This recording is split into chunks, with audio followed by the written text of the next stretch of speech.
السلام عليكم ورحمة الله وبركاته.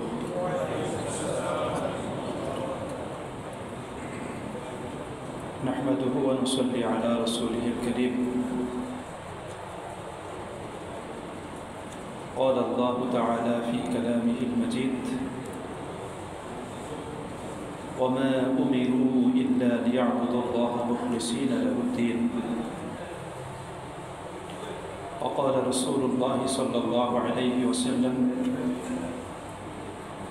إن الله لا ينظر إلى صوركم ولا إلى أموالكم ولكن ينظر إلى قلوبكم وأعمالكم. صدق الله العظيم وصدق رسوله النبي الكريم. সবাই দরুদ শরীফ পড়ি। اللهم صل على محمد وعلى آل محمد كما صليت على إبراهيم وعلى آل إبراهيم إنك حميد مجيد. اللهم بارك على محمد وعلى آل محمد كما باركت على إبراهيم وعلى آل إبراهيم إنك حميد مجيد. আমরা একসাথে তালবিয়াটা পড়বো আজকে আবার।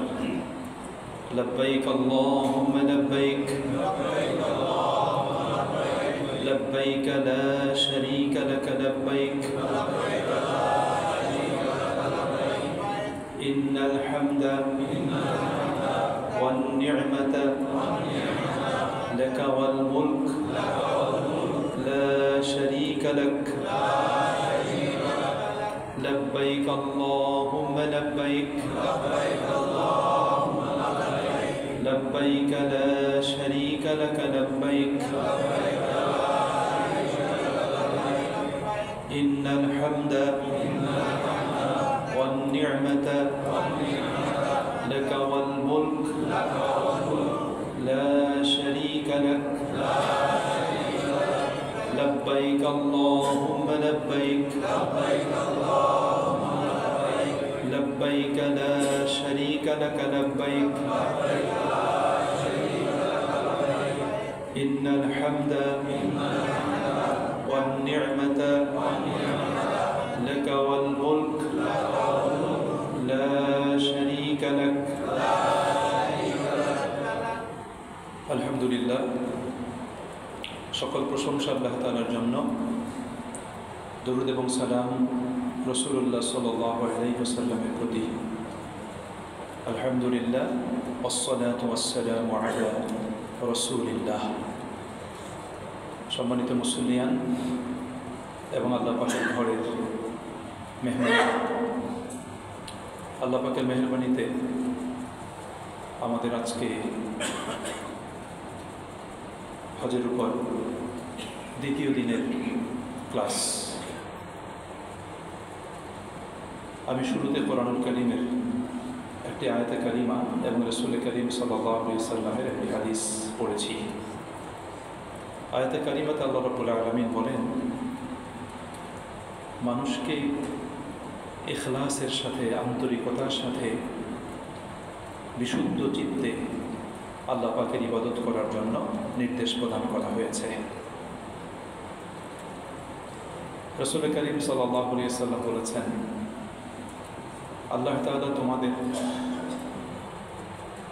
চেহারা, সুরত, তোমাদের ধন সম্পদের দিকে আল্লাহ পাক তাকাবেন না, বরং আল্লাহ রাব্বুল আলামিন তোমাদের অন্তঃকরণ এবং তোমাদের আমলের দিকে আল্লাহ রাব্বুল আলামিন তাকাবেন।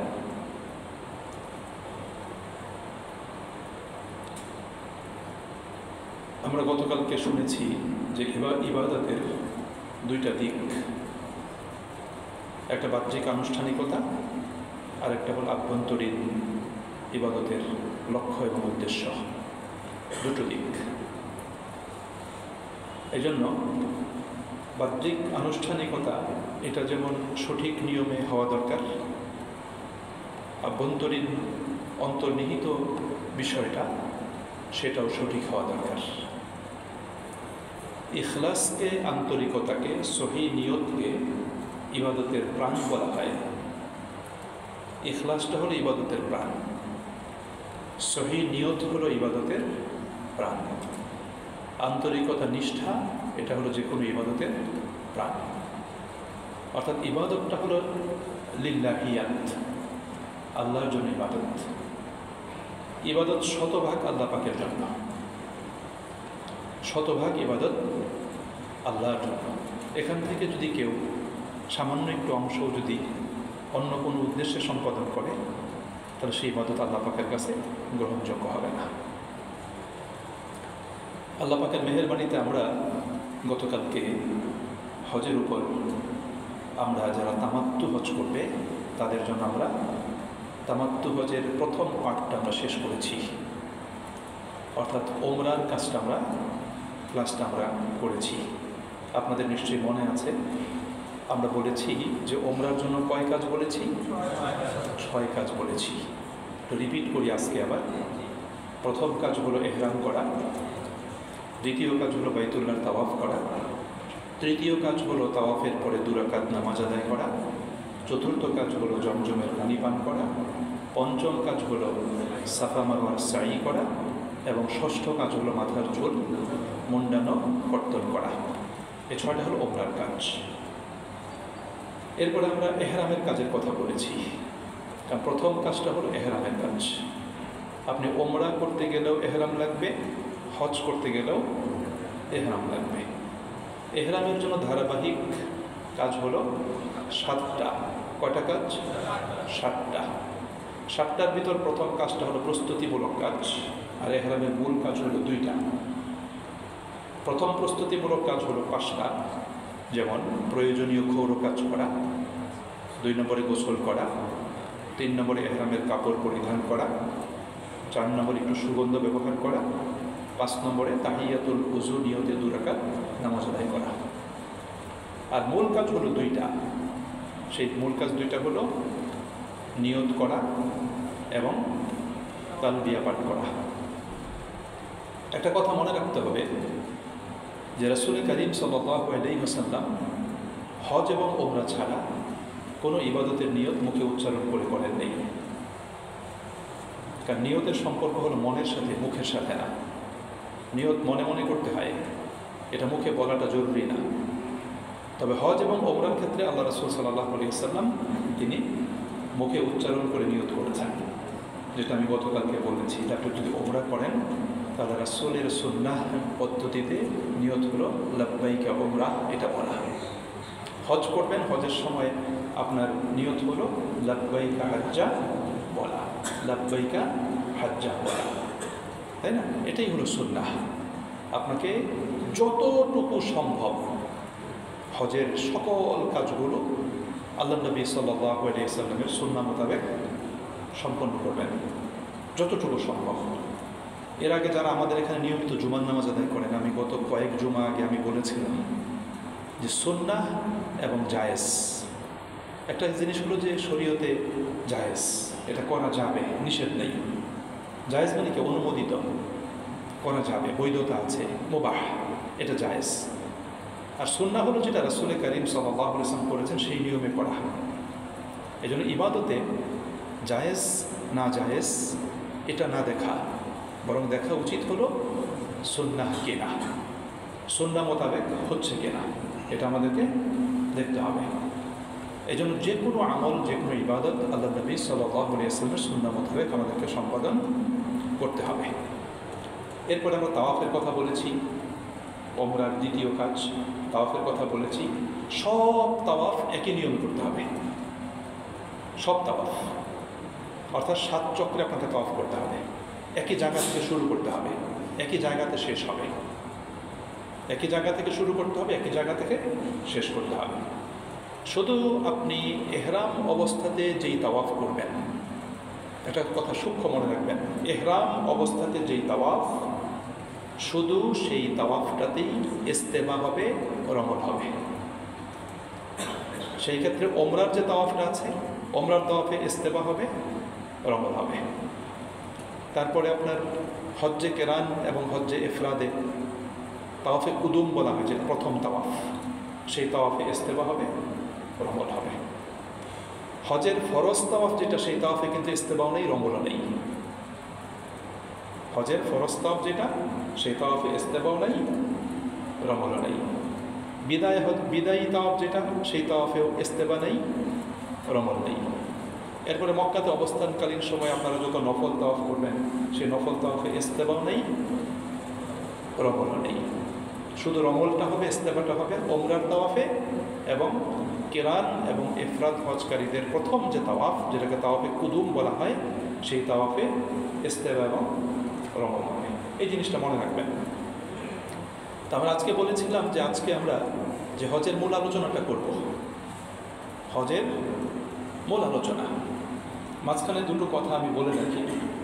আপনি দেখবেন যে ম্যাক্সিমাম হজের আলোচনাতে, সেটা এজেন্সির পক্ষ থেকে হোক অথবা অন্য কোনো ব্যক্তি বা সংস্থার পক্ষ থেকে হোক, হজের আলোচনাতে দেখবেন ম্যাক্সিমাম আলোচনাটা লজিস্টিক বিষয়ে আলোচনা করে।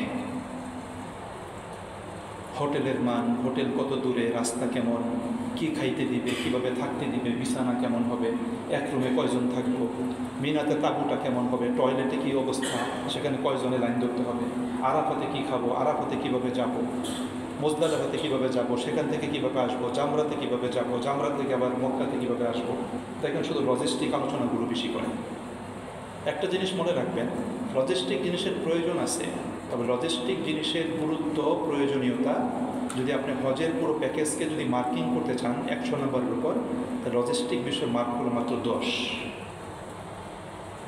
বাকি 90% গুরুত্ব দেওয়া উচিত হজের মূল আলোচনাতে, যে কীভাবে সঠিক নিয়মে, সঠিক পদ্ধতিতে হজটা সুসম্পন্ন করা যায়, কীভাবে ত্রুটিমুক্ত হজ করা যায়, কীভাবে সুন্নাহ মোতাবেক হজ করা যায়, কীভাবে হজের কাজগুলো ইখলাস, আন্তরিকতার সাথে সম্পন্ন করে আল্লাহ পাকের নৈকট্য, ভালোবাসা পাওয়া যায়, কীভাবে নিজের হজটাকে হজ্জে মাবরুর বানানো যায়। সেই জন্য আমাদের সবচেয়ে বেশি গুরুত্ব দেওয়া উচিত। আরেকটা জিনিস মনে রাখতে হবে যে সুবিধা এবং অসুবিধা এটা কিন্তু আপেক্ষিক বিষয়। সুবিধা অসুবিধা এটা আপেক্ষিক বিষয়। এক সুবিধা সবার জন্য সুবিধা না, আবার এক অসুবিধা এটা সবার জন্য অসুবিধাও না। যেটা আপনার জন্য অসুবিধা সেটা আমার জন্য অসুবিধা না, যেটা আপনার জন্য সুবিধা সেটা হয়তো আমার জন্য সুবিধা না। এটা আপেক্ষিক বিষয়। আর হজ যেহেতু একটা কষ্টকর সফর, গতকালকে আমি বলেছি অপরিচিত জায়গাতে অপরিচিত আমল করা একটু কষ্টকর হবে। এজন্য আল্লাহ রাব্বুল আলামিন কোরআনুল কারীমে যারা হজ করতে যাবে তাদেরকে 3টা কাজ থেকে বেঁচে থাকতে বলেছেন।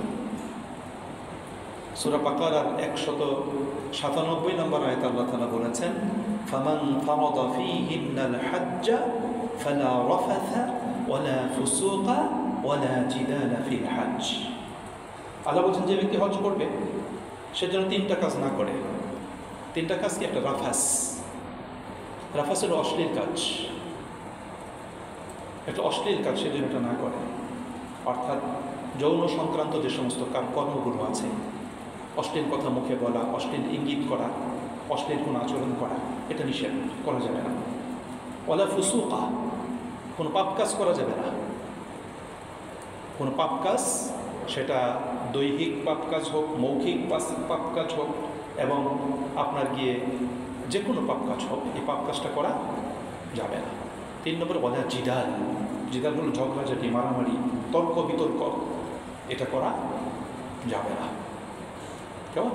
আমাদের দেশের একজন বিখ্যাত এবং প্রমিনেন্ট একজন ইসলামিক স্কলার ছিলেন, আপনারা অনেকেই চিনেন, তার নাম জানেন, ডক্টর আবদুল্লাহ জাহাঙ্গীর রাহিমাহুল্লাহ। তিনি তার একটা আলোচনাতে বলেছেন যে একজন হাজি এহরাম করার আগে তিনি যেরকম লোক থাকেন, এহরাম করার পরে তিনি 180 ডিগ্রি চেঞ্জ হয়ে যান। এহরাম করার আগে উনি খুব ভালো মানুষ, সবার সাথে ভালোভাবে কথা বলতেছেন, সবার সাথে তার আচরণ খুব সুন্দর, হাসি মুখে কথা বলতেছেন। এহরামটা করার পরে তার মেজাজ 180 ডিগ্রি ঘুরে যায়। তখন তার দেখবেন সে খিটখিটে মেজাজি হয়ে যায়, সেনসেনে মেজাজি হয়ে যায়, তার ভিতর ধৈর্য থাকে না, কোনো কিছু সবর করতে পারে না। দেখবেন ঝগড়াঝাটি, চিৎকার করে কথা বলা, ধমক দেওয়া, এই বিষয়গুলো তার ভিতর চলে আসে বেশি। গাড়ি কেন দেরি হচ্ছে, কেন বসে আছি, এতক্ষণ কেন বসে থাকতে হবে, সবাই গাড়ি দিয়ে চলে যাচ্ছে, আমরা কেন যেতে পারছি না, এই সমস্ত দেখবেন ঝগড়াঝাটি অনেক কিছু হজের ভিতর হয়। এই জন্য আল্লাহ রাব্বুল আলামিন এই তিনটা কাজ থেকে আমাদেরকে কী করেছেন? নিষেধ করেছেন। একটা জিনিস মনে রাখবেন, আপনি যখন নিজের বাড়ি থেকে বের হলেন হজের নিয়ত করে, বাসা থেকে যখন বের হলেন, আপনি তখন হজের কার্যক্রমের ভিতর প্রবেশ করলেন। এরপরে যখন আপনি বাড়িতে ফিরে আসবেন, এই যাওয়া থেকে নিয়ে ফিরে আসা পর্যন্ত সময়টা 30 দিনের হোক, 35 দিনের হোক, 40 দিনের হোক, পুরোটাই আপনার হজের অন্তর্ভুক্ত। সুবহানাল্লাহ, পুরোটাই আপনার হজের অন্তর্ভুক্ত। যেমন হাদিস রয়েছে, রাসূল করিম সাল্লাল্লাহু আলাইহি ওয়াসাল্লাম বলেছেন, একজন মানুষ যখন নামাজের উদ্দেশ্যে, নামাজ পড়ার জন্য মসজিদের উদ্দেশ্যে বের হয়, সে ঘর থেকে বের হয়ে ঘরে ফিরে যাওয়া পর্যন্ত সে যেন নামাজেই থাকে। সুবহানাল্লাহ। ঠিক তেমনিভাবে একজন হাজি, তিনি যখন হজের নিয়তে ঘর থেকে বের হন, আবার ঘরে ফিরে আসা পর্যন্ত তিনি যেন হজের ভিতরেই কী করছেন? অবস্থান করতেছেন। এই জন্য ধৈর্য ধারণ করতে হবে। আপনি এয়ারপোর্টে বসে আছেন 3 ঘন্টা, আপনি হজের ভিতরে আছেন, ধৈর্যের যদি কোনো কারণ নেই।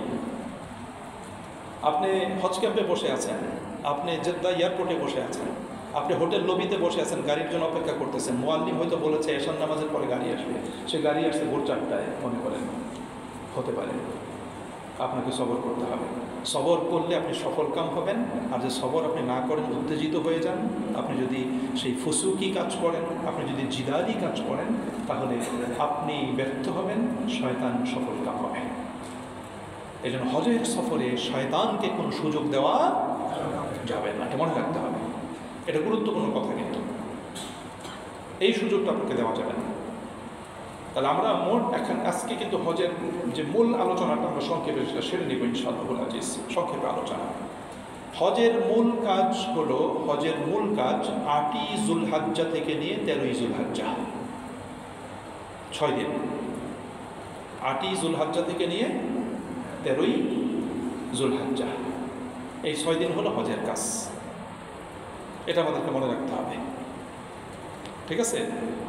আপনার হজের মূল কাজটা, এটা যদি আপনি কাগজে যদি আঁকেন, আমার কাছে এখন বোর্ড আমি ইউজ করি না, আমি দেখাই দিতাম। মক্কা থেকে মিনা, মনে করেন আমার ডান দিকে মক্কা, মক্কা থেকে আসলেন মিনা, মিনা থেকে আরাফাত, আরাফাত থেকে মুজদালিফা, মুজদালিফা থেকে জামরা, জামরা থেকে মক্কা, মক্কা থেকে মিনা, মিনা থেকে মক্কা, এলো হজ। মক্কা থেকে মিনা, মিনা থেকে আরাফাত, আরাফাত থেকে মুজদালিফা, মুজদালিফা থেকে জামরা, জামরা থেকে মক্কা, মক্কা থেকে আবার মিনা, ফাইনালি মিনা থেকে মক্কা। এটা হজের আপনার জায়গা। এই জায়গাতে আপনাকে কী করতে হবে? হজের কার্যক্রমগুলো সম্পন্ন করতে হবে। তাহলে মূল হজ হবে 8ই যুলহাজ্জা থেকে নিয়ে 13ই যুলহাজ্জা পর্যন্ত। তবে অতিরিক্ত ভিড়ের কারণে, হাজিদের সংখ্যা বৃদ্ধি হওয়ার কারণে এখন সৌদি মুয়াল্লিমগণ তারা কি করেন? 7 তারিখ, 7ই যুলহাজ্জা দিবাগত রাত থেকে তারা হাজিদেরকে মক্কা থেকে মিনাতে নিয়ে যান। 7ই যুলহাজ্জা এশার নামাজ এরপর থেকেই, একদম এশার নামাজের পরপরই হাজিদেরকে তারা মক্কা থেকে মিনাতে নিয়ে যান। এখন আপনি যেই এজেন্সির মাধ্যমে যাবেন, এজেন্সি তো আপনাকে শিডিউলটা জানিয়ে দিবে আগে থেকে, যে আপনি কি 7 তারিখ রাতে যাচ্ছেন নাকি 8 তারিখ সকালবেলা যাচ্ছেন, এটা আপনাকে জানিয়ে দেবে। এখন মুয়াল্লিম আপনাকে যেভাবে জানিয়ে দেবে সেভাবে আপনি প্রস্তুতি নেবেন। আপনি বাড়ি থেকে যে বড় লাগেজটা নিয়ে গেছেন, আপনি হজের এই 6 দিন সফরের জন্য আপনি তো বড় লাগেজটাকে যে প্রয়োজন নেই। আপনি হজের 6 দিন সফরের জন্য আপনি ছোট্ট একটা কাপড়ের ব্যাগ হোক বা স্কুল ব্যাগ হোক, যেটা পিঠে নেওয়া যায়, এরকম ব্যাগের ভিতর আপনি 6 দিনের প্রয়োজনীয় সামানা নেবেন। সামানা কি? আপনি তো এহরামের কাপড় পরে যাবেন, আরেক জোড়া এহরামের কাপড়টা ব্যাগের ভিতর নেবেন, আপনি একটা লম্বা গামছা নেবেন, একটা তাওয়েল নেবেন, আপনার অন্যান্য প্রয়োজনীয় সামগ্রী যেটা দরকার সেই জিনিসগুলো আপনি নেবেন। কোনো খাদ্য আইটেম মিনাতে খুব একটা নেওয়ার প্রয়োজন পড়ে না, কারণ বর্তমান সময়ে এজেন্সিগুলো সৌদি মুয়াল্লিমের মাধ্যমে মিনাতে, আরাফাতে, মুজদালিফাতে হাজিদেরকে খাবার সরবরাহ করেন। এছাড়াও যদি অতিরিক্ত কোনো খাদ্য কারো প্রয়োজন পড়ে, সেটা মিনাতে আপনার তাঁবুর আশেপাশে পাওয়া যায়, সেখান থেকে আপনি এটা করবেন। অযথা অপ্রয়োজনে আপনি কষ্ট নেবেন না, এই জিনিসটা কিন্তু খুব খেয়াল করবেন। আমাদের হাজিরা 7 লাখ 8 লাখ 10 লাখ টাকা খরচ করে হজে যায়, সেখানে গিয়া এই খাবার খাওয়ার ক্ষেত্রে কৃপণতা করে অনেকেই। 10 লাখ টাকা খরচ করে গেছে, 8 লাখ টাকা খরচ করে গেছে, কিন্তু মিনাতে ওই 5 রিয়াল দিয়ে একটা চা খাইতে চায় না, তাই না? আপনার গিয়া ওই 10 রিয়াল বা 12 রিয়াল কেজিতে 1 কেজি কলা কিনতে চায় না, তাই না? সেখানে গিয়ে তারা কৃপণতা করে। এটা করার প্রয়োজন নেই। এই জন্য আপনার হজের সময় আপনি কিছু খরচ করে সেখান থেকে আপনার প্রয়োজনীয় জিনিস আপনি কালেকশন করতে পারবেন। তাহলে আপনার প্রয়োজনীয় সামানা যেটা আপনার নেওয়া দরকার সেটা আপনি গুছিয়ে নেবেন। আমরা ধরতেছি আপনি 7 তারিখ দিবাগত রাতে মক্কা থেকে মিনাতে যাবেন। মিনাতের গমনটা হবে মুআল্লিমের বাসে করে আপনাকে নিয়ে যাবে। আপনি যেই হোটেলে থাকেন সেই হোটেলের সামনেই বাস আসবে, সেই বাসে করে আপনি মক্কা থেকে মিনাতে যাবেন। আপনার সুনির্দিষ্ট তাঁবুতে আপনাকে নিয়ে যাবেন। এখন আপনি মিনাতে যাওয়ার আগে আপনাকে হজের নিয়তে ইহরাম করতে হবে। আপনি মিনাতে 7 তারিখ রাতে যান অথবা 8 তারিখ সকালবেলা যান, আপনাকে ইহরাম করতে হবে। ইহরাম আপনি কোত্থেকে করবেন? ইহরাম করবেন আপনি যে হোটেলে থাকেন সেই হোটেল থেকে। আপনার যেখানে অবস্থান, আপনার অবস্থান স্থল থেকে আপনি কী করবেন? ইহরাম করবেন। আমরা ওই যে ইহরামের যে ধারাবাহিকভাবে 7টা কাজের কথা বলেছি, আপনি ধারাবাহিকভাবে সেই কাজগুলো করে আপনি মুহরিম হবেন।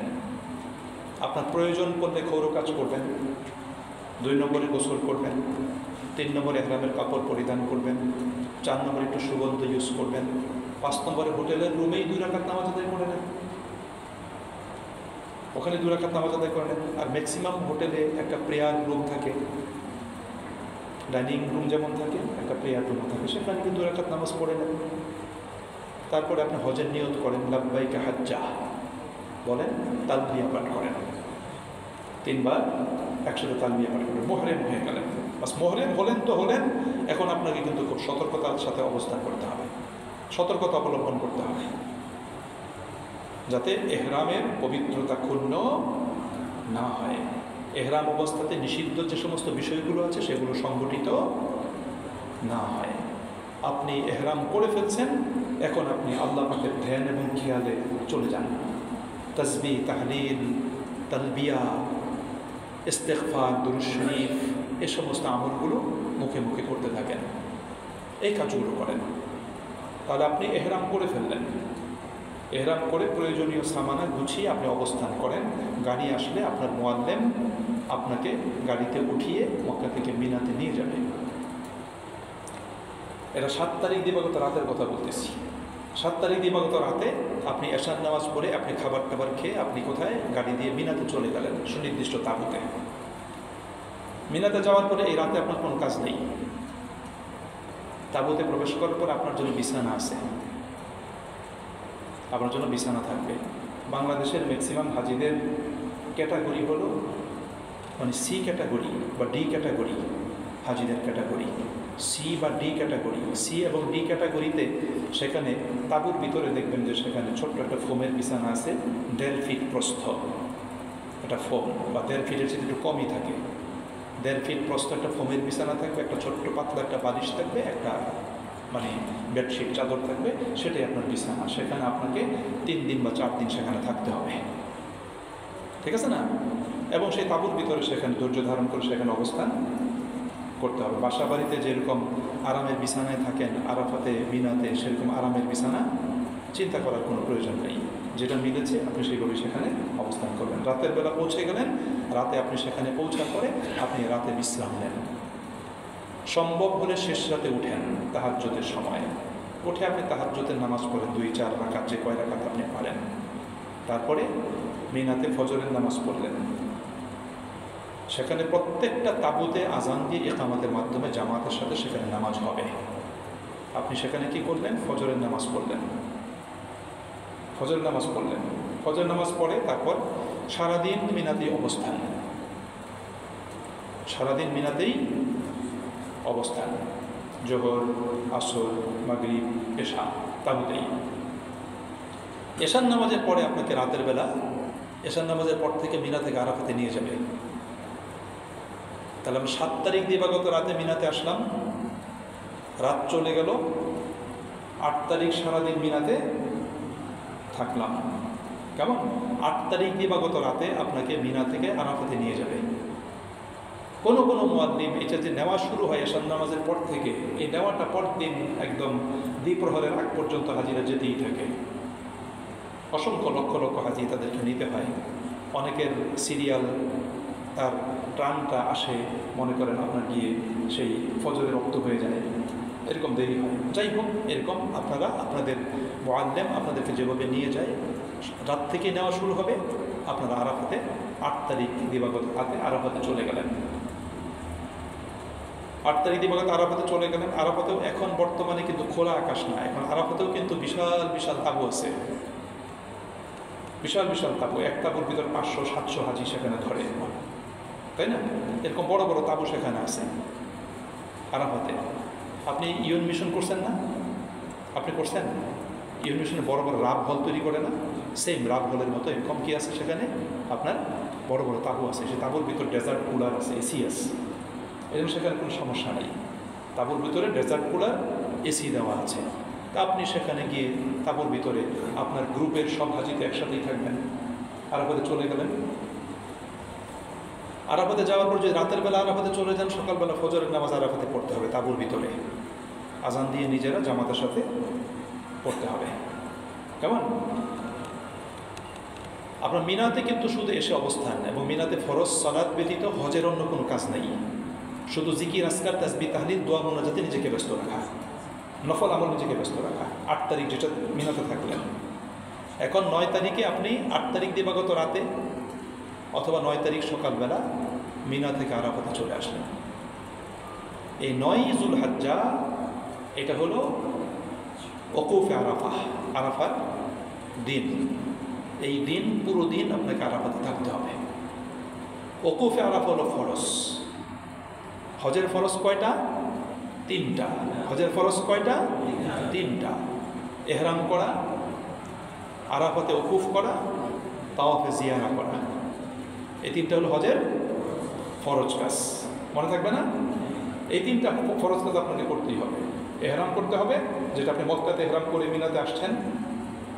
এরপরে আপনি 9 তারিখে বা 8 তারিখ দিবাগত রাতে আরাফাতে চলে গেছেন। 9 তারিখ সারাদিন আরাফাতে থাকতে হবে, এটা দ্বিতীয় ফরজ, এটা আপনাকে করতে হবে। 3 নম্বর ফরজ হলো 10ই যুলহজ্জা মুজদালিফা থেকে জামরাতে এসে কঙ্কর মেরে আপনাকে মক্কাতে চলে এসে সেখানে তাওয়াফে জিয়ারা করতে হবে।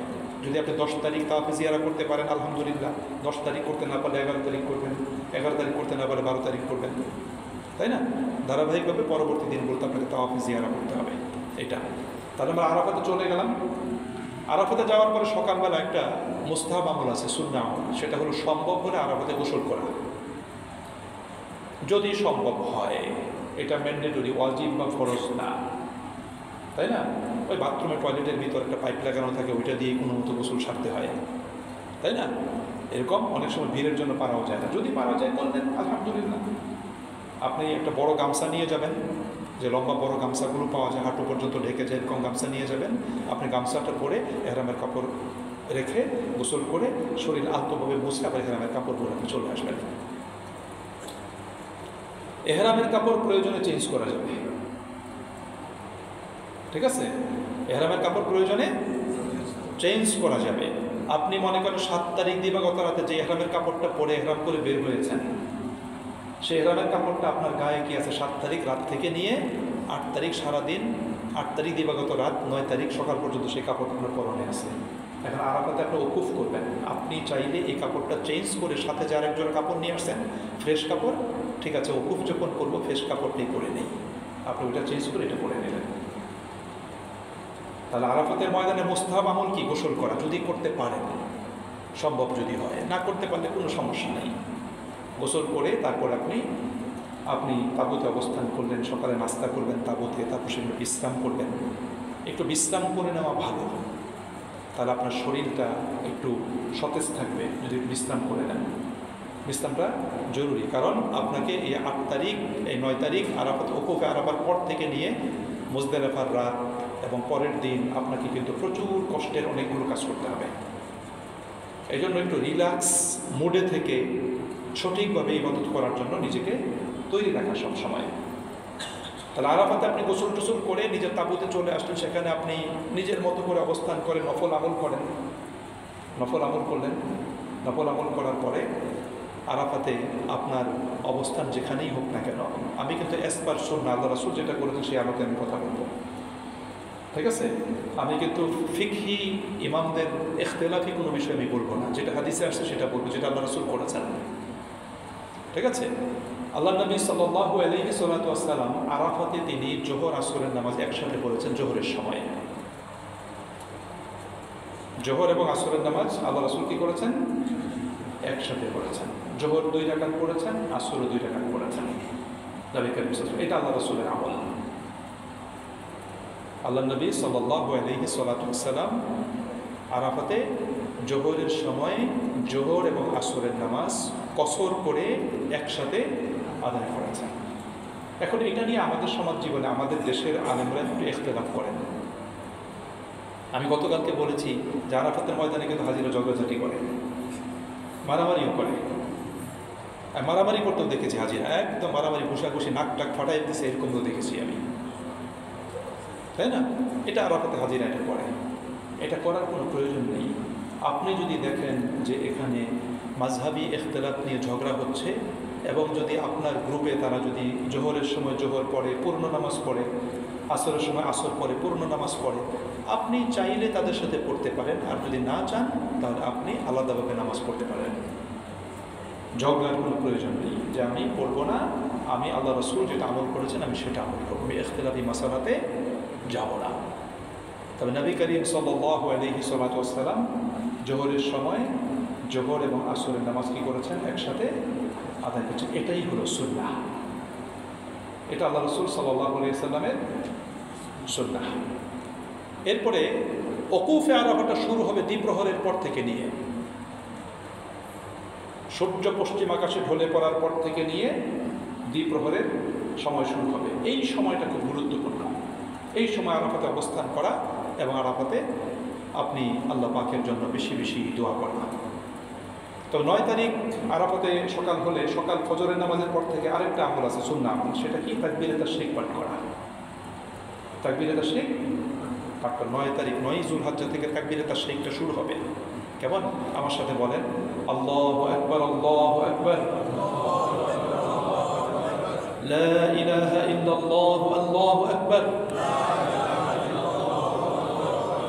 আল্লাহু আকবার ওয়া লিল্লাহিল হামদ। এটা ফজরের নামাজের পর থেকে নিয়ে প্রত্যেক নামাজের পরে একদম 13 তারিখ আসর পর্যন্ত এই তাকবীর তাশরিক এটা চলতে থাকবে। কেমন? আরাফাতে তাকবীরটা বলা। আর যখন আরাফাতে ওকুফ করবেন আরেকটা দোয়া আছে, আল্লাহ রাসূল সাল্লাল্লাহু আলাইহি ওয়াসাল্লাম আমাদেরকে শিখিয়ে দিয়েছেন। নবী করিম সাল্লাল্লাহু আলাইহি ওয়াসাল্লাম বলছেন, এই দোয়াটা আমার পূর্বে সকল নবীরা করেছেন, আমি এই দোয়াটা করতে পছন্দ করি। এটা আরাফাতের জন্য স্পেশাল দোয়া। সেই দোয়াটা আপনাদের অনেকের মুখস্থ আছে। আমার সাথে বলেন, লা ইলাহা ইল্লাল্লাহু ওয়াহদাহু লা শারীকা লাহু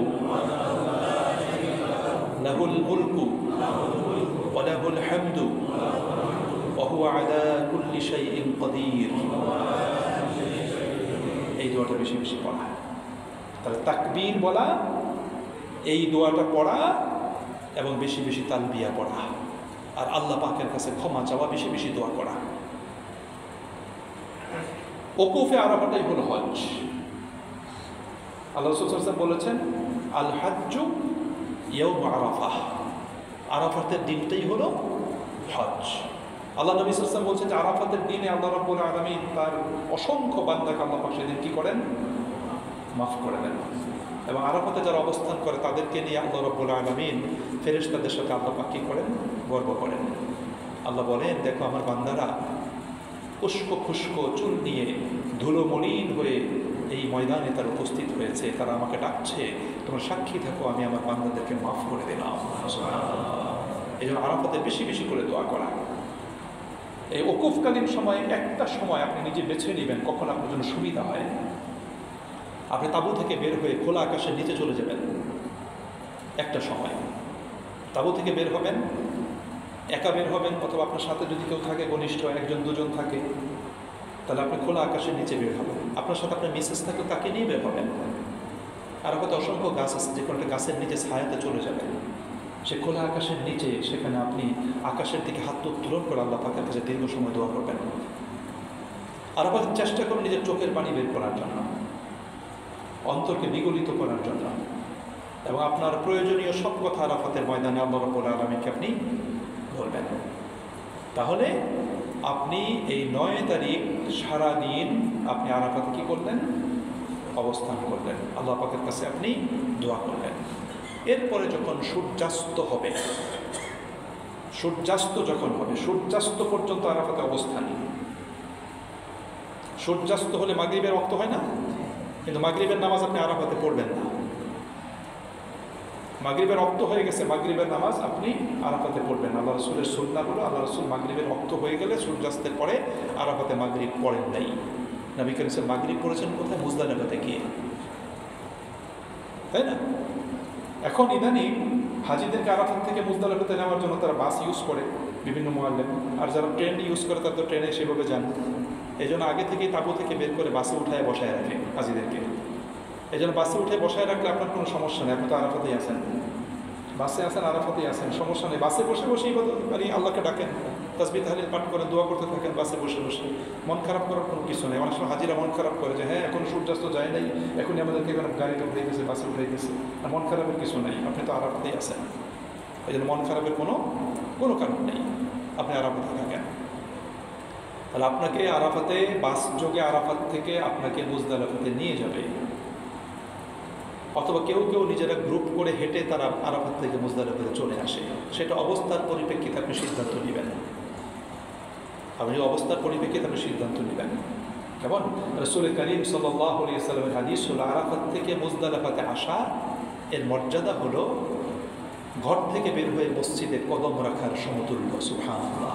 অর্থাৎ প্রতিটি কদমে আল্লাহ রাব্বুল আলামিন গুনাহ মাফ করবেন, প্রতিটি কদমে আল্লাহ রাব্বুল আলামিন ব্যক্তির মর্যাদাকে বৃদ্ধি করে দেবেন। সুবহানাল্লাহ।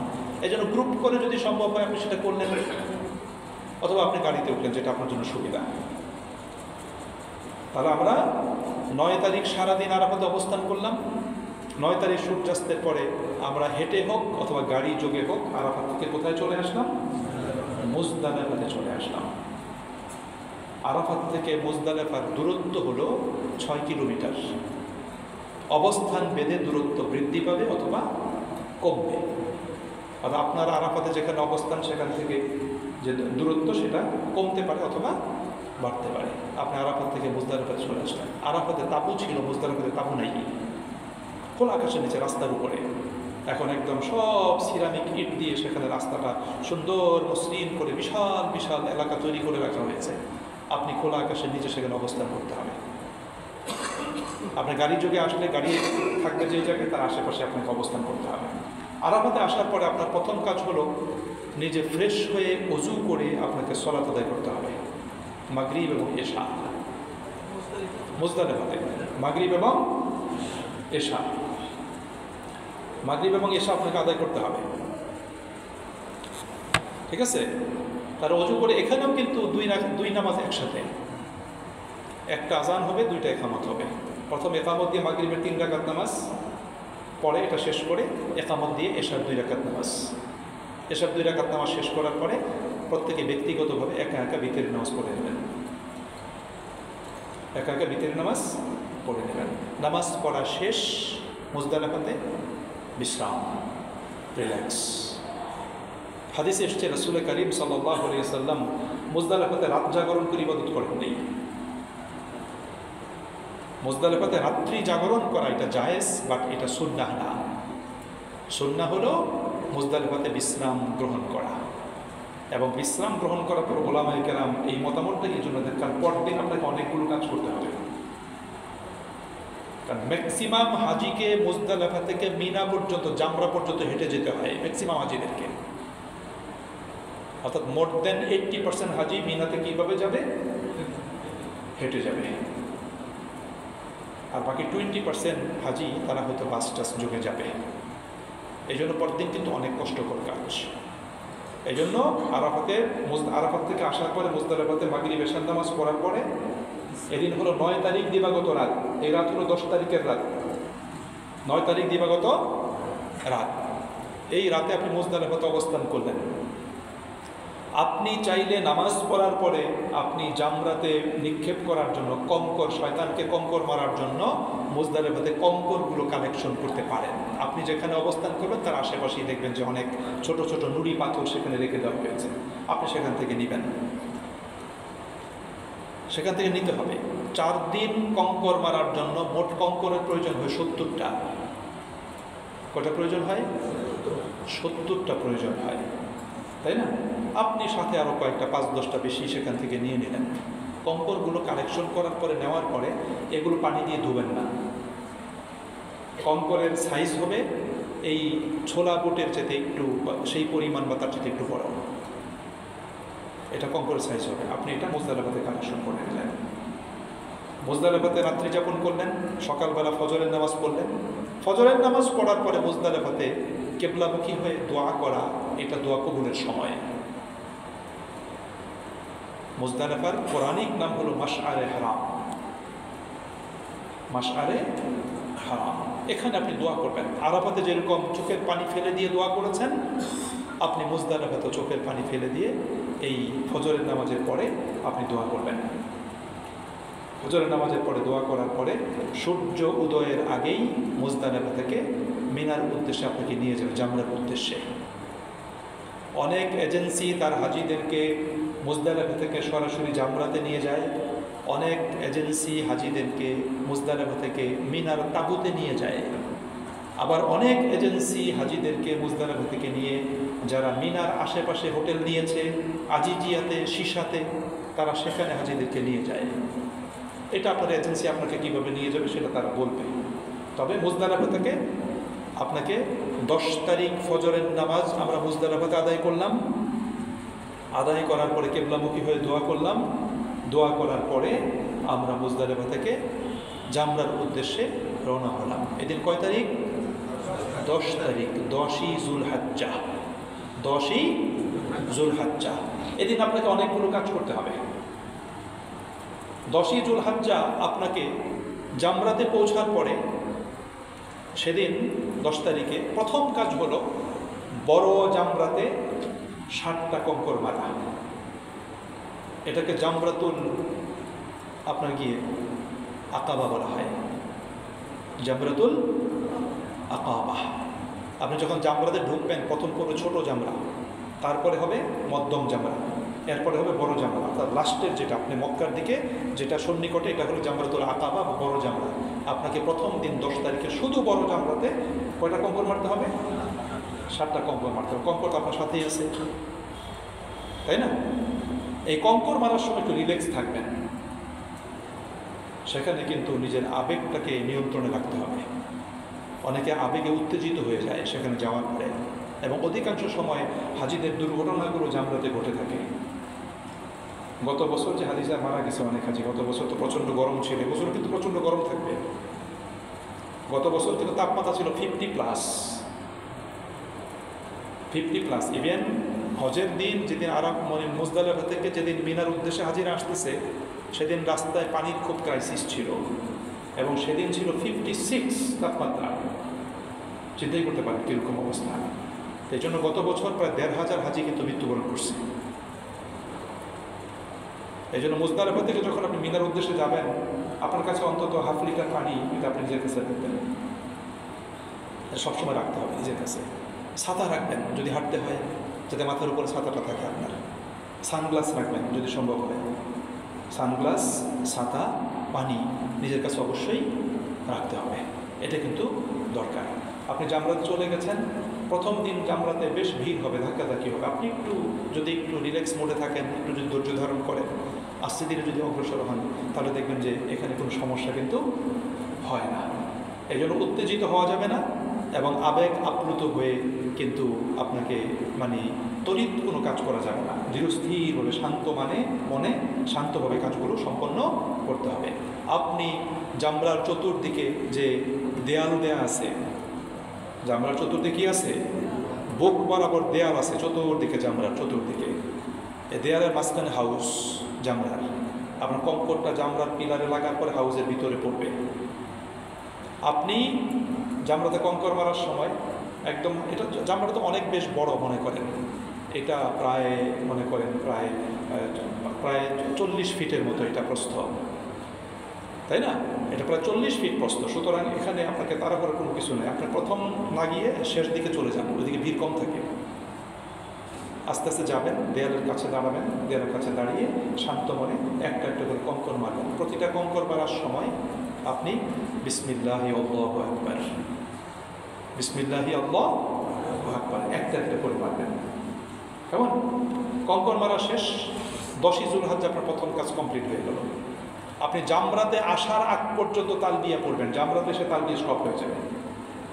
ওই যে 7 তারিখ দিবাগত রাতে তালবিয়া শুরু করছেন ইহরাম করার পরে, সে তালবিয়া স্টপ হবে কখন? 10 তারিখ জামরাতে আসার পরে। 10 তারিখ জামরাতে আসার পরে তালবিয়া, আর তালবিয়া আপনাকে পড়তে হবে না, তালবিয়া পড়ে ফেলবেন। তারপরে জামরাতে কঙ্কর মারার পরে 10 তারিখ আপনার দ্বিতীয় কাজ হলো আপনার কোরবানি করা। দ্বিতীয় কাজ কি? কোরবানি করা। 10 তারিখের দ্বিতীয় কাজ কোরবানি করা। কোরবানি আপনি চাইলে সৌদি এজেন্সিতে টাকা জমা দিয়ে দিতে পারেন, এটা সবচেয়ে ইজি হয়। এটা দিয়ে দিলে সবচেয়ে ইজি হয়, কারণ কোরবানির হাটে গিয়ে কোরবানির পশু কিনে কোরবানি দেওয়াটা এটা সম্ভব হয় না হাজিদের জন্য। এবং কোরবানির ক্ষেত্রে অনেক হাজি প্রতারিত হয়, সাবধান থাকতে হবে। আপনার বিশ্বস্ত লোক না থাকলে তার কাছে কোরবানির টাকা দিবেন না, তাই না? একান্ত আপন, একান্ত বিশ্বস্ত এরকম যদি লোক না হয়, আপনি তার কাছে কোরবানির টাকা দিবেন না। সে কোরবানির টাকা মেরে দিবে, কোরবানি করবে না সে। কথা বুঝতে পারছেন? কারণ কোরবানির জন্য টাকা তো কম না, বাংলাদেশি টাকায় 25 থেকে 30,000 টাকা। এই জন্য সে যদি 10 জনের কাছ থেকে নিতে পারে, কি বলেন, প্রবলেম আছে না? আপনার এজেন্সির প্রতি যদি আপনার আস্থা না থাকে, তার কাছে কোরবানির টাকা দিবেন না। আপনি এজেন্সি যার মাধ্যমে যাচ্ছেন তার প্রতি যদি আপনার পূর্ণ আস্থা না থাকে, তাহলে আপনার তার কাছে কোরবানির টাকা দিবেন না। এই জন্য সবচেয়ে নিরাপদ হলো সৌদি আরবে হিলটনে বা আশেপাশে দেখবেন বুথের মাধ্যমে কোরবানির টাকা জমা নিচ্ছে, আপনি সেখানে জমা দিয়ে দেবেন। কথা বুঝতে পারছেন? সেখানে জমা দিয়ে দেবেন। তাহলে 10ই যুলহজ্জা বড় জামরাতে কঙ্কর মারার পর দ্বিতীয় কাজ হবে কোরবানি করা। আপনি কোরবানির জন্য একটু সময় অপেক্ষা করেন, একটু সময় অপেক্ষা করলেন। আপনি দেখবেন আপনার মোবাইল নাম্বার তারা রাখবেন, মোবাইলে কিন্তু অনবরত মেসেজ আসতেই থাকে একটার পর একটা, কোরবানি যারা ওখানে টাকা জমা দেয়, তাই না? আপনি একটা নিরাপদ সময় পর্যন্ত অপেক্ষা করে তারপর আপনার তৃতীয় কাজ হবে মাথার চুল মুন্ডন করা। 10ই যুলহজ্জা আপনার তৃতীয় কাজ হবে মাথার চুল মুন্ডন করা। মাথার চুল আপনি মুন্ডন করলেন, 10ই যুলহজ্জা তৃতীয় কাজ হয়ে গেল। এখন আমি যেটা বলছি, বিভিন্ন এজেন্সি তারা পরিকল্পনা করে কীভাবে হাজিদেরকে তারা কাজগুলো করাবে। অনেকে মুজদালিফা থেকে জামরাতে নিয়ে আসে, জামরাতে কঙ্কর মারার পরে হোটেলে নিয়ে যায়, সেটা আজিজিয়াতে হতে পারে, সিসাতে হতে পারে, অথবা আবার তাঁবুতে নিয়ে আসে। সেদিন আর মক্কাতে যায় না, অনেকে আবার সেদিন মক্কাতে যায় না, পরদিন যায়। মক্কাতে পরদিন যায়, মক্কাতে সকালবেলা চলে যায়, এরপর মক্কাতে তাওয়াফ সাই করার পরে আসার পথে জামরাতে কঙ্কর মেরে তারপর তাঁবুতে আসে। এরকম অনেকে করে। তা আপনি সেটা এজেন্সির সাথে মিল রেখে আপনাকে কাজ কিন্তু সম্পন্ন করতে হবে। তাহলে 10ই যুলহজ্জা প্রথম কাজ বড় জামরাতে 7টা কঙ্কর মারা, দ্বিতীয় কাজ হলো কুরবানি করা, তৃতীয় কাজ হলো মাথার চুল মুন্ডানো, চতুর্থ কাজ হলো মক্কাতে যদি আপনি চলে যান তাহলে তাওয়াফে জিয়ারত করা। আপনার হোটেল যদি মক্কাতে হয়, আপনি মিনা থেকে সরাসরি হোটেলে চলে আসেন, আসার পথে চুল মুন্ডিয়ে তারপর হোটেল রুমে চলে যান। হোটেলে যাওয়ার পরে আপনি গোসল টোসল করে ফ্রেশ হন, এহরামের কাপড় চেঞ্জ করে নর্মাল ড্রেস পরে ফেলেন। কারণ যখন আপনি চুল মুন্ডন করবেন তখন আপনি প্রাথমিক হালাল হয়ে গেলেন। প্রাথমিক হালাল হওয়ার পরে স্বামী স্ত্রীর দৈহিক সম্পর্ক স্থাপন ছাড়া বাকি সব কিছু আপনার জন্য হালাল হয়ে গেল। শুধু স্বামী স্ত্রীর দৈহিক সম্পর্কটা হালাল হয় নাই, বাকি অন্য সব কাজ হালাল। এখন আপনি সেলাই করা কাপড় পরতে পারবেন, এখন সুগন্ধ ব্যবহার করতে পারবেন, ঠিক আছে না? এগুলো আপনার জন্য হালাল হয়ে গেল। এখন এতক্ষণ যেটা নিষিদ্ধ ছিল, চুল কাটার পরে এটা হালাল হয়ে গেল। আপনি রুমে চলে আসলেন, রুমে চলে এসে আপনি খুব ক্লান্ত পরিশ্রান্ত, আপনি একটু বিশ্রাম নেন, রুমে একটু বিশ্রাম নিয়ে নেন। বিশ্রাম করার পরে আপনি সুবিধা মতো সময়ে হারামে প্রবেশ করে আপনি বাইতুল্লাহর তাওয়াফ করেন। চতুর্থ কাজ যেটা ফরজ তাওয়াফ। তাওয়াফ করলেন, তাওয়াফ করার পর আপনি সাই করেন, তাওয়াফ সাই শেষ করলেন, মসজিদ থেকে বের হয়ে চলে আসেন।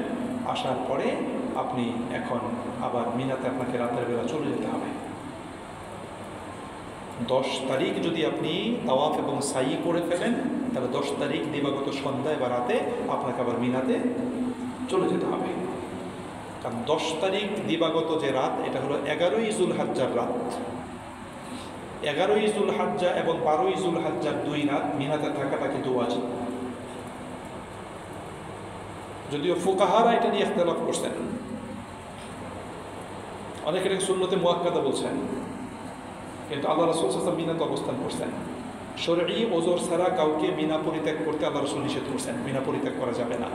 আমাদের বর্তমানে অনেক এজেন্সি হাজিদেরকে মিনাতে রাখে না, আর হাজিরাও খুব আরামপ্রিয়, মিনাতে থাকতে চায় না, তাই না? বলে যেটা সুন্নত, এটাকে না করলাম তাতে কি আসা যায়, আমরা হোটেলে থাকি, এটা আরামে থাকলাম, এসি রুমে থাকলাম, তাই না? এখন হাজিরা থাকতে চায় না, না, এটা কোনো অবস্থাতেই উচিত হবে না।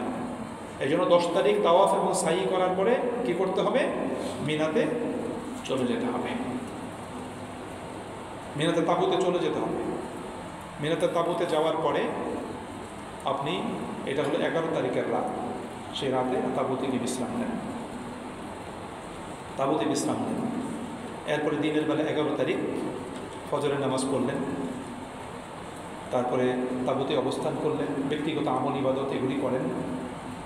তারপরে আপনি জোহরের নামাজ পড়েন, জোহরের নামাজ পড়ে তারপরে আপনি জামরাতে গিয়ে আপনাকে কঙ্কর মারতে হবে। আবার 11 তারিখ এটা দ্বিতীয় দিনের কঙ্কর মারা। এই দ্বিতীয় দিন আপনাকে 3 জামরাতে 7টা করে 21টা কঙ্কর মারতে হবে। প্রথম জামরাতে 7টা, দ্বিতীয় জামরাতে 7টা, তৃতীয় জামরাতে 7টা। প্রথম জামরাতে কঙ্কর 7টা মারার পরে মাঝখানে যে ইন বিটুইন প্রথম এবং দ্বিতীয় জামরা, মাঝখানে যে জায়গাটা আছে, এখানে দাঁড়িয়ে কেবলামুখী একটু মোনাজাত করা সুন্নাহ, কেবলামুখী দাঁড়িয়ে দোয়া করা সুন্নাহ। হাজিদেরকে বেশি সময় দাঁড়াইতে দেয় না, পুলিশরা সরাই দেয়, এই জন্য সেখানে একটু দাঁড়িয়ে দোয়া করা সুন্নাহ। একটু দোয়া করলেন, সঙ্গে একটু দোয়া করলেন, কয়েক সেকেন্ড দোয়া করলেন, আল্লাহর কাছে বলবেন আল্লাহ কবুল করে, তাই না? দোয়াটা করে ফেললেন। তারপর দ্বিতীয় জামরাতে কঙ্কর মারলেন 7টা, দ্বিতীয় জামরা কঙ্কর মারার পর আবার একটু কেবলামুখী হয়ে দোয়া করেন। তারপরে তৃতীয় বড় জামরা থেকে 7টা কঙ্কর মারেন। 7টা কঙ্কর মারার পরে বড় জামরাতে কঙ্কর মারার পর আর দোয়া নেই, তখন সেখান থেকে দ্রুত চলে আসবেন। তাহলে 11 তারিখ আবার 3 জামরাতে কঙ্কর মারলেন, 7টা কঙ্কর মারলেন। কঙ্কর মারার পরে আপনারা আবার মিনা থেকে তাঁবুতে চলে আসলেন, সেই জামরা থেকে তাঁবুতে চলে আসলেন।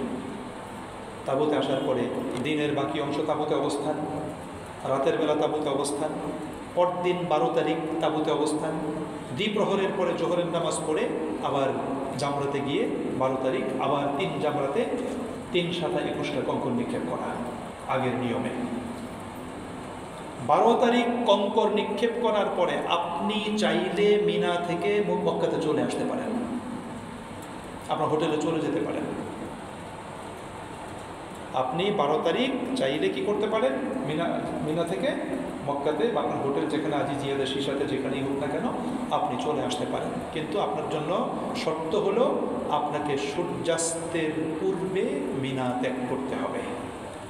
যদি সূর্যাস্তের পূর্বে মিনার এরিয়া এটা যদি আপনি ত্যাগ করতে না পারেন, তাহলে আপনাকে মিনাতে এই রাতও, অর্থাৎ 12 তারিখ দিবাগত রাত, 13 তারিখের রাত আপনাকে মিনাতে থাকতে হবে। এবং মিনাতে যদি আপনি 13 তারিখের রাতে থাকেন, তাহলে 13 তারিখ আবার 3 জামরাতে 7টা করে কঙ্কর নিক্ষেপ করে 21টা কঙ্কর নিক্ষেপ করে তারপর ফাইনালি আপনাকে মিনা থেকে মক্কাতে বা আপনার হোটেলে যেতে হবে। তাহলে আপনার জন্য, আপনি যদি 2 দিন মক্কা মিনাতে থাকেন এটা আপনার জন্য ঠিক আছে, আর আপনি যদি 3 দিন থাকেন সেটা আপনার জন্য অতি উত্তম। আল্লাহ রাব্বুল আলামিন কোরআনে বলেছেন সূরা বাকারাতে, আল্লাহ বলছেন যে ওয়াজকুরুল্লাহ ফি আইয়ামিন মা'দুদাত, মিনার সেই হজের সুনির্দিষ্ট দিনগুলোতে আল্লাহকে বেশি করে স্মরণ করো। আল্লাহ রাব্বুল আলামিন বলছেন যে ব্যক্তি 2 দিন অবস্থান করবে এতে তার কোনো দোষ নেই, আর যে 3 দিন অবস্থান করবে এতেও তার কোনো দোষ নেই, তবে 3 দিন অবস্থান করলে সেটা তার জন্য অতিরিক্ত ফায়দা হবে। রাসূল কারীম সাল্লাল্লাহু আলাইহি ওয়াসাল্লাম 3 দিন সেখানে কী করেছেন? অবস্থান করেছেন। আপনারা চাইলে নিজেরা গ্রুপ করে সেখানে 3 দিন অবস্থান করতে পারবেন। তবে আমাদের দেশের হজ এজেন্সিগুলো এবং সৌদি হজ এজেন্সিগুলিও তারা হাজিদেরকে 12 তারিখে মিনা থেকে তারা বিদায় করতে চায়, মিনা থেকে তারা পাঠিয়ে দিতে চায়। এতে তাদের কিছু লাভ হয়, তাদেরকে পরবর্তী 3 বেলা খাবার দিতে হয় না হাজিদেরকে, এটা কার তাদের বেঁচে যায়। আরও আনুষঙ্গিক কিছু বিষয় আছে, তারা যত তাড়াতাড়ি তাদের সব কিছু গুছিয়ে গাছিয়ে চলে আসতে পারে তত এটা তাদের জন্য সুবিধা। এই জন্য তারা সেখানে থাকতে দিতে চায়, তাদেরকে নিরুৎসাহিত করতে চায়। বাট আপনি চাইলে গ্রুপ করে আগে থেকে কথা বলবেন যে আমরা থাকবো, থাকার পরে আমরা 13 তারিখে কঙ্কন নিক্ষেপ করে তারপর আমরা যাবো। তার 13 তারিখ কঙ্কন নিক্ষেপ করে আপনি চলে আসলেন মক্কাতে বা আপনার হোটেলে চলে আসলেন, আপনার হজের কার্যক্রম কিন্তু শেষ। এখন শুধু একটা কাজ বাকি থাকবে, সেটা বিদায়ী তাওয়াফ। আপনি কখন মক্কা থেকে দেশের উদ্দেশ্যে রওনা হবেন অথবা মক্কা থেকে মদিনাতে যাবেন তার উপর ভিত্তি করে আপনাকে বিদায়ী তাওয়াফ করতে হবে। বিদায়ী তাওয়াফ আপনি নর্মাল ড্রেসে করবেন। বিদায়ী তাওয়াফের জন্য কোনো এহরাম করতে হবে না, কোনো এহরাম নাই, নর্মাল ড্রেসে আপনি বিদায়ী তাওয়াফ করবেন। বিদায়ী তাওয়াফে কোনো ইস্তেবাও নাই, কোনো রমলও নেই। বিদায়ী তাওয়াফের পরে কোনো সাই নেই, শুধু তাওয়াফের পরে 2 রাকাত নামাজ আদায় করতে হবে। ঠিক আছে না? আমরা শুরুতে বলেছি যে আরাফাতে নামাজ কিন্তু 2 নামাজ একসাথে এবং কসর। মুজদালিফাতে 2 রাকাত দুই ওয়াক্ত নামাজ একসাথে এবং কসর। এখন মিনার নামাজগুলো কিভাবে? আল্লাহ রাসূল সাল্লাল্লাহু আলাইহি ওয়াসাল্লাম মিনার নামাজগুলিও তিনি কসর করেছেন। তবে মিনার নামাজগুলো তিনি কি করেছেন? কসর করেছেন, তবে নিজ নিজ ওয়াক্তে করেছেন, 2 নামাজ একসাথে করেন নাই। মিনাতে রাসূল করিম সাল্লাল্লাহু আলাইহি ওয়াসাল্লাম যে কদিন ছিলেন সেই কদিন মিনাতে রাসূল করিম সাল্লাল্লাহু আলাইহি ওয়াসাল্লাম কসর করেছেন। আবু বকর সিদ্দিক রাদিয়াল্লাহু আনহু তিনিও কসর করেছেন, ওমর রাদিয়াল্লাহু তাআলা তিনিও কসর করেছেন, ওসমান রাদিয়াল্লাহু তাআলা আনহু তার খিলাফতের প্রথম অংশে তিনি কসর করেছেন, শেষ অংশে তিনি পূর্ণ নামাজ পড়েছেন ওসমান রাদিয়াল্লাহু তাআলা আনহু। এটা নিয়ে ইখতিলাফ আছে। ওলামায়ে কেরামদের অনেকে বলছেন যে মিনাতে পূর্ণ নামাজ আদায় করবে। যারা অনেক আগে মক্কা থেকে অবস্থান করতেছে তারা বলে যে এরা তো মুকিম হয়ে গেছে, এরা পূর্ণ নামাজ পড়বে। তবে তিরমিজি শরীফে হাদিস রয়েছে, হজের সময় মিনাতে, আরাফাতে, মুজদালিফাতে যে কসর, এটা কিন্তু সফরের কসর না, এটা হলো হজের কসর। এটা হলো হজের কসর। আল্লাহ রাসূল যখন মক্কা বিজয়ের সময় আপনাকে মদিনা থেকে মক্কাতে আসছেন, তখন কিন্তু নামাজের সালাম ফিরানোর পরে আল্লাহ রাসূল ঘোষণা দিয়েছেন যে হে মক্কাবাসীরা, তোমরা তোমাদের নামাজ পূর্ণ করো, আমরা কিন্তু মুসাফির। যখন রাসূল তো 2 রাকাত করে সালাম ফিরাইছেন, মক্কাবাসীরা তারা দাঁড়িয়ে বাকি 2 রাকাত পূর্ণ করছেন। এটা মক্কা বিজয়ের সময়। কিন্তু হজের সফরে, হজে যারা করছেন বিদায় হজের সময়, সব তো মদিনার লোক না, মক্কার লোকও তো ছিল। আল্লাহ রাসূলের সাথে মক্কা মদিনার সমস্ত লোক তারা কি করেছেন? কসর করেছেন। তারা একটা কসর করেছেন, তাই না? এই জন্য হজকালীন সময় হাজিদের জন্য কোনো জুমার নামাজও নেই, তাই না? হজ যদি শুক্রবারে হয় বা মিনাতে আপনি অবস্থান করতে, মিনাতে যদি শুক্রবার হয়, মিনা থেকে জুমার নামাজ আছে নাকি? মিনাতে জুমার নামাজ নেই। মিনাতে কি আছে? জোহরের নামাজ আছে। হাজিদের জন্য কোনো জুমা নেই হজকালীন সময়ে। জুমা আছে হজের যে আপনার কি 8ই জুলহজ্জা থেকে নিয়ে 13ই জুলহজ্জা পর্যন্ত এই সময়ের ভিতর কোনো জুমা নেই। হ্যাঁ, হজের দিনগুলোর ভিতর কোনো হাজি যদি তাওয়াফে জিয়ারতের জন্য মক্কাতে আসে, মিনাতে আসে, মক্কাতে চলে আসলো তাওয়াফে জিয়ারতের জন্য, তখন যদি তিনি জুমার নামাজ পান, তিনি তখন সে কী করবে? জুমার নামাজ আদায় করবেন। ঠিক আছে না? কথাটা আমরা ক্লিয়ার বুঝতে পেরেছি? এটা আমাদের কিন্তু প্রত্যেকেই জিনিসটা মনে রাখতে হবে। এই জন্য আমি বলেছি যে ভাই ঝগড়াঝাটি কিন্তু করবেন না প্লিজ। ঝগড়াঝাটি করা হারাম, ঝগড়াঝাটি করা হারাম, এটা কিন্তু করা যাবে না, এতে আপনার হজ ক্ষতিগ্রস্ত হবে।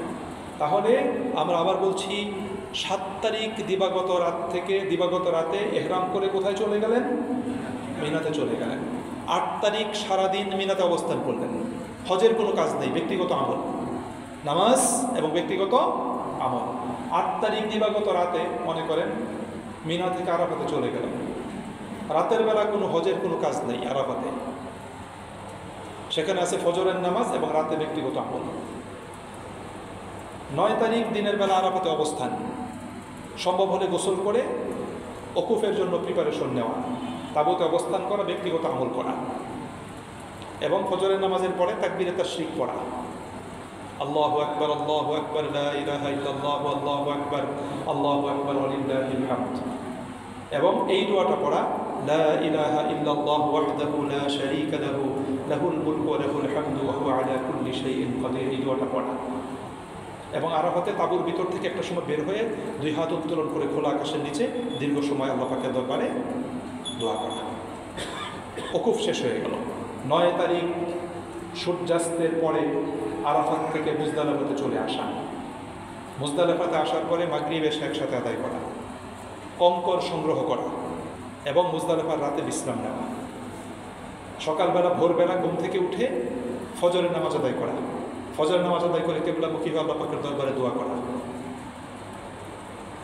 দোয়া শেষ 10 তারিখ সকালবেলা মুজদালিফা থেকে জামরার উদ্দেশ্যে রওনা হওয়া। জামরাতে আসার পরে বড় জামরাতে 7টা কঙ্কর মারা। 2 নম্বরে কোরবানি করা। 3 নম্বরে মাথার চুল মুন্ডানো। 4 নম্বরে মক্কাতে চলে এসে সেখানে তাওয়াফে জিয়ারা এবং সাই করা। 10 তারিখ কমপ্লিট হয়ে গেল। 10 তারিখ আপনি মক্কাতে আসতে পারেন নাই, তাওয়াফে জিয়ারা সাই করেন নাই, আপনি মিনাতেই অবস্থান করতেছেন, আপনি 11 তারিখ এসে তাওয়াফে জিয়ারা এবং সাই করবেন। তাওয়াফে জিয়ারা সাই করার পরে আপনি মিনাতে চলে আসবেন 10 তারিখ দিবাগত রাতে। মিনে চলে আসার পরে তাঁবুতে অবস্থান। 11 তারিখ দিনের বেলা 3 জামরাতে 7টা করে 21টা কঙ্কর নিক্ষেপ করা আর নামাজ এবং ব্যক্তিগত আমল করা। 12 তারিখ রাতে তাঁবুতে অবস্থান করা। 12 তারিখ দিনের বেলা আবার 3 জামরাতে 7টা করে 21টা কঙ্কর নিক্ষেপ করা, নামাজ এবং ব্যক্তিগত আমল করা। যদি আপনি চান তাহলে সূর্যাস্তের পূর্বে মিনা ত্যাগ করা। যদি আপনি না চান তাহলে আপনি জামরাতে কঙ্কর মারার পরে 12 তারিখে আবার তাঁবুতে চলে আসেন, তাঁবুতে অবস্থান করেন, রাত্রি যাপন করেন, নামাজ এবং ব্যক্তিগত আমল। 13 তারিখ 3 জামরাতে কঙ্কর নিক্ষেপ করার পরে 21টা কঙ্কর, 3 জামরাতে 7টা করে 21টা কঙ্কর নিক্ষেপ করার পরে আপনি ফাইনালি মিনা ত্যাগ করে আপনার হোটেলে আপনি চলে আসেন। আপনার হজের মূল কাজ কমপ্লিট হয়ে গেল। এরপরে শুধু বিদায়ী তাওয়াফটা বাকি থাকবে। আপনি যে কয়দিন মক্কাতে অবস্থান করবেন এই কয়দিন আপনি সুযোগ সুবিধা মতো আপনি রেগুলার নফল তাওয়াফ করবেন, ব্যক্তিগত আমল করবেন, হারাম শরীফে যাবেন, নামাজ আদায় করবেন, ব্যক্তিগত ইবাদত করবেন। আর যেদিন ফাইনালি মক্কা থেকে আপনি দেশের উদ্দেশ্যে বা মদিনার উদ্দেশ্যে চলে যাবেন, আপনি সেদিন কী করবেন? বিদায়ী তাওয়াফ করে আপনি তারপর চলে আসবেন। এটা হলো আমাদের হজের, এগুলোর মূল কাজ। এই মূল কাজগুলো আমাদের সুসম্পন্ন করতে হবে, তাই না? এই জিনিসগুলো আমাদের প্রত্যেককে মনে রাখতে হবে। আর সবচেয়ে বড় যে জিনিসটা হজ, এখানে কিন্তু সবচেয়ে বেশি যেই জিনিসটা দরকার ছিল ধৈর্য ধারণ করা। আপনারা যারা আগে গিয়েছেন দেখবেন সৌদিয়ান বা পুলিশরা সবসময় খালি বলে হাজি সবর সবর সবর, শুধু এই কথাটা বেশি বলে দেখবেন। হাজি ধৈর্য ধারণ করো, হাজি আলাইকা বিসাকিনা, প্রশান্তির সাথে চলো, হাজি প্রশান্তির সাথে চলো। এই জিনিসগুলো আপনাকে ধৈর্য ধারণ করতে হবে। সৌদিয়ানদের বিশেষ করে পুলিশদের হজের সময় যারা ডিউটি করে, এদের আচার আচরণ, এদের কার্যকলাপ আপনার কাছে ভালো লাগবে না। আপনার কাছে মনে হবে যে হাজিদেরকে অসম্মান করতেছে, অমর্যাদা দিচ্ছে, তারা ভালো ব্যবহার করতেছে না। আসলেই ভালো ব্যবহার তারা একটু কমই করে। যাই হোক, একটু ধৈর্য ধারণ করবেন। ওদের সাথে কখনো তর্ক বিতর্ক করার কোনো প্রয়োজন নাই। এই জিনিসগুলো একটু খেয়াল করে আপনাকে আমাকে চলতে হবে। আর পারস্পরিক সাহায্য সহযোগিতা যত বেশি করা যায়, একজন আরেকজনকে সহযোগিতা করতে হবে। যত বেশি সহযোগিতা করা যায়, একজন হাঁটতে পারছে না একটু হেল্প করেন, একজন ব্যাগটা নিতে পারছে না একটু হেল্প করেন, একটু হেল্প করেন, একটু ধৈর্য ধারণ করেন। গাড়িতে ওঠার ক্ষেত্রে বয়োজ্যেষ্ঠদেরকে অগ্রাধিকার দেন, মহিলা সদস্যদেরকে অগ্রাধিকার প্রদান করেন, একটু সহযোগিতা করেন। এই জন্য যত বেশি সহযোগিতা করবেন, যত বেশি আরেকজনকে হেল্প করবেন, সাহায্য করবেন, তত বেশি আপনার হজটা আল্লাহ পাকের কাছে এর মূল্যমান অনেক বেশি বেড়ে যাবে। এই জিনিসটা আমাদেরকে প্রত্যেকেই করতে হবে, খেয়াল করতে হবে। এটা আমাদের জন্য জরুরি। আর পুরো হজের ভিতরে আপনার জন্য একদম ম্যান্ডেটরি কোনো দোয়া নেই। যেই দোয়াগুলো আছে এগুলি হলো সুন্নাহ এবং মুস্তাহাব দোয়া। যেমন তাওয়াফের সময় রব্বানা আতিনা ফিদ দুনিয়া হাসানা ওয়া ফিল আখিরাতি হাসানা ওয়া কিনা আযাবান নার, এটা ম্যান্ডেটরি না, এটা মুস্তাহাব দোয়া, এটা আপনি করবেন, এটা সবার মুখস্থ আছে। এরপর তাওয়াফ শুরুর সময় কালকে বলেছি আল্লাহুম্মা ঈমানান বিকা ওয়া তাসদীকান বিকিতাবিকা ওয়া ওয়াফাআন বিআহদিকা ওয়া ইত্তিবাআন লিসুন্নতি নবিয়িকা মুহাম্মদ সাল্লাল্লাহু আলাইহি ওয়াসাল্লাম, এটা পড়লেন। আরাফাতের দোয়াটা লা ইলাহা ইল্লাল্লাহু ওয়াহদাহু লা শারীকা লাহু লাহুল মুলকু ওয়া লাহুল হামদু ওয়া হুয়া আলা কুল্লি শাইইন কাদির, এটা আপনি পড়বেন। আমরা একটা বিরতি দিচ্ছি 2 মিনিট, আযানটা হয়ে যাবে।